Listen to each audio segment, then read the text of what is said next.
Hello everyone, তোমাদের সকলকে welcome জানাই আমার একটা নতুন ব্লগে। তো আজকের দিনটা ছিল ঝড় বাদলের দিন আর ছিল সানডে, আর আমি আজকে ছিলাম ভীষণ এক্সাইটেড। তো এই ঝড় বাদলের দিনেই আমি এখন বেরিয়ে পড়েছি আর চলে এসেছি অর্ণব টেলিকমে। তো এখানে এসে দোকানটা দেখে আমার প্রথমে বেশ ভালোই লাগছিলো, অনেকগুলো ফোন অ্যাভেলেবেল ছিল। আর এসেই আমি দেখে নিয়েছিলাম S24 আলট্রা। ফোনটার ক্যামেরাটা ছিল মারাত্মক। তারপরে দেখে নিয়েছিলাম ওপোর একটা সিরিজ, যেটার দাম ছিল অ্যাপ্রক্স 30,000-এর মতো। এটারও ক্যামেরাটা ভীষণ ভালো ছিল। আর তারপরে এই দোকানে আপাতত টপ সিরিজ মডেল যেটা ছিল ভিভো X100, মানে সব থেকে দামি ফোন। তো এটা ক্যামেরা তো দুর্দান্ত লেভেলের। তো তারপরেই চলে আসে আমাদের অর্ডার দেওয়া ফোন। তো এখানে আজকে এসছিলাম আমি একটা ফোন নিতে, তবে ওপেনিংটা আমি করলেও ফোনটা অ্যাকচুয়ালি আমার ছিল না, ছিল আমার বন্ধুর। তবে ফোনটা হাফ ওপেনিং আমিই করেছিলাম। প্রথমে দেখে তোমাদের মনে হতেই পারে যে ফোনটা বোধহয় আমি নিচ্ছি, কিন্তু না, অ্যাকচুয়ালি আজকে ফোনটা ওর জন্যই কিনতে এসছি।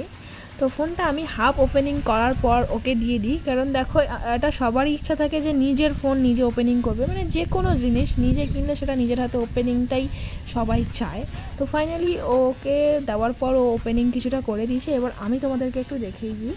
তো এটা ছিল পার্পল কালারের একটা রিয়েলমি 12X-এর সেট, যেটা আমি ওপেন করে দিয়েছি অলরেডি। আর এরপরে আসে অ্যাক্সেসরিজের পালা। তো জানো এখানে নর্মালি অ্যাক্সেসরিজে একটা কভার থাকে, এটা এখানেও দিয়েছে, বাট এই কভারটা খুব একটা কাজের না, কিছুদিন পরে এটার কালারটা ফেড হয়ে যাবে। আর তারপরে দিয়েছিল একটা চার্জার, আর সাথে ছিল এর জ্যাক। তো ফোন টোন কেনার পর আমি এখন বাইরে চলে এসেছি। ফোন কিনে তো বেশ মজাই লাগছে, সেটা আমার হোক কিংবা বন্ধুর, কিন্তু বাইরে সেদিনে প্রচুর বৃষ্টি হচ্ছিল। এটা আমাদের অনেক দিন আগে থেকেই খবরে বলা হচ্ছে যে এই দিনে প্রচুর ঝড় হবে, কিন্তু তাও গিয়েছিলাম, আবার সাথে পুলিশ কাকু। ও তো তারপরেই যে ব্যাপারটা আসে, ফোন তো নতুন কেনা হয়ে গেছে, কিন্তু ট্রিটটা তো নেওয়া বাকি আছে। তো ফাইনালি ওকে বললাম, আর দেন ও ট্রিট দেওয়ার জন্য আমাকে নিয়ে এলো একটা বিরিয়ানি শপে, যেখানে আমি চিকেন বিরিয়ানি নিয়েছিলাম। এখানে চিকেনের পিসটা বেশ বড় ছিল, আর বিরিয়ানিটা প্রচুর গরম ছিল, গরম গরম একদম পেয়েছি, খেতেও বেশ দারুণ লেগেছে। আর সাথে দিয়েছিল একটা বড় আলু। তো বিরিয়ানি পেয়ে আমি তো খাওয়া শুরু করে দিয়েছি, খেয়ে তো বেশ ভালোই লেগেছে। আর বিরিয়ানি খাওয়ার পর ফাইনালি একটা মাউন্টেন ডিউ নিয়ে নিয়েছিলাম। তো এটা খেয়েই আজকে আমার ভিডিওটা শেষ করলাম।